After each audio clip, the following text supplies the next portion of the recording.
बिस्मिल्लाहिर्रहमानिर्रहीम सल्लल्लाहु अलैहि वसल्लम। बच्चों, उम्मीद है आप सब खैरियत से होंगे।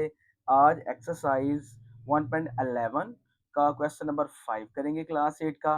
तो क्वेश्चन की तरफ चलते हैं। क्वेश्चन है हमारे पास, if a cube has length of 6 centimetre. कहता है एक मुकाब है जिसकी लंबाई 6 सेंटीमीटर है। Then what will be the volume of cube. तो उस मुकाब का, उस क्यूब का वॉल्यूम क्या होगा। बेटा जैसे कि आपको पता है, तीन साइडों वाली शेप को क्यूब कहते हैं, मुकाब कहते हैं बेटा। तो सबसे पहले जो चीज़ें हमें दी हुई हैं क्वेश्चन के अंदर वो लिखेंगे। तो क्वेश्चन में उसने हमें लेंथ बताई हुई है, तो यहाँ पे लिखेंगे length of cube is equal to कितनी है, 6 सेंटीमीटर। यहाँ पे लिखा हुआ है लेंथ ऑफ क्यूब, ठीक है।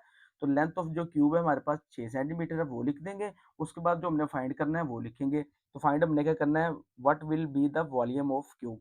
वॉल्यूम फाइंड करना है क्यूब का, तो यहाँ पे लिखेंगे वॉल्यूम ऑफ क्यूब जो हमने फाइंड करना है। उसके बाद बेटा वॉल्यूम का फार्मूला लिखेंगे। वॉल्यूम का फार्मूला हमारे पास होता है एल ज़रब एल, मतलब लेंथ ज़रब लेंथ ज़रब लेंथ। जैसा कि बेटा आपको मैंने बताया है कि क्यूब होती है, क्यूब की तीन साइडें होती हैं, ठीक है। तो इसलिए ये लेंथ ज़रब लेंथ इसका वॉल्यूम का फार्मूला होगा। तो वॉल्यूम को बेटा आप वी से भी जाहिर कर सकते हैं। तो यहाँ पे लिखेंगे वॉल्यूम इज इक्वल टू, अब लेंथ जो थी उसने हमें दी हुई है कितनी, 6 सेंटीमीटर। यहाँ पे आप देख सकते हैं। तो यहाँ पे लेंथ की जगह पे 6 सेंटीमीटर, फिर लेंथ की जगह पे 6 सेंटीमीटर और लेंथ की जगह पे 6 सेंटीमीटर हम यहाँ पे लिख देंगे।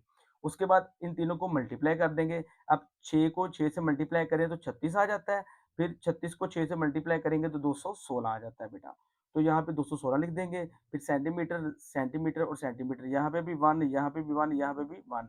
तो सेंटीमीटर का बेटा क्या आ जाएगा, क्यूब आ जाएगा। तो वॉल्यूम हमारे पास वी हमारे पास क्या आ गया, 216 सेंटीमीटर का क्यूब। तो बेटा ये इसका आंसर है। उम्मीद आपको इस क्वेश्चन की समझ आ गई होगी। सल्लल्लाहु अलैहि वसल्लम। इसके बाद बेटा नेक्स्ट क्वेश्चन, क्वेश्चन नंबर 6 की तरफ चलते हैं। सल्लल्लाहु अलैहि वसल्लम। बेटा क्वेश्चन नंबर 6 जो है सेम क्वेश्चन नंबर 5 की तरह ही है। तो क्वेश्चन नंबर 6 हमारे पास है, find the volume of a cube if the length of side is 8 centimetre. इसमें भी बेटा क्यूब का वॉल्यूम, मुकाब का वॉल्यूम हमने मालूम करना है और लेंथ उसने 8 सेंटीमीटर में दी हुई है। तो यहाँ पे लेंथ दी है वो लिखेंगे, लेंथ ऑफ क्यूब मतलब लेंथ को हम एल से ज़ाहिर करते हैं तो वो कितना है, 8 सेंटीमीटर है, ठीक है। फाइंड हमने क्या करना है, वॉल्यूम ऑफ क्यूब। तो यहाँ पे लिखेंगे वॉल्यूम ऑफ क्यूब।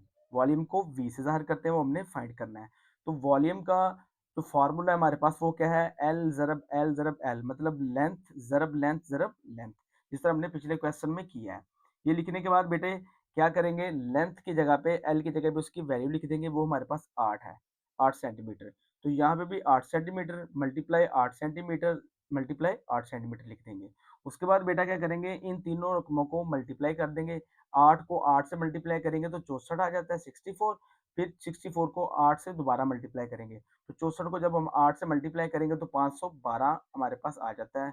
यहाँ पे आप देख सकते हैं कि 8 को 4 से मल्टीप्लाई किया तो 32 आ गया। 32 का लगेगा यहाँ पे 2, हासिल हमारे पास 3 आ जाएगा, वो यहाँ पे लिख देंगे। अगर 8 को 6 से मल्टीप्लाई करेंगे तो 48 48 आ जाता है। 48 में 3 जमा करेंगे तो 51 आ जाएगा। तो 512 आंसर आ जाएगा। अब वॉल्यूम हमारे पास कितना आ गया, 512। आगे यहाँ पे सेंटीमीटर, यहाँ पे सेंटीमीटर और यहाँ पे भी सेंटीमीटर, तीनों को आपस में जब मल्टीप्लाई करेंगे तो इनकी पावर प्लस हो गए, सेंटीमीटर का क्यूब यानी मुकाब आ जाएगा। तो v इज इक्वल टू 512 जो है इसका आंसर आ जाएगा। उम्मीद है आपको इस क्वेश्चन की समझ आ गई होगी। सल्लल्लाहु अलैहि वसल्लम।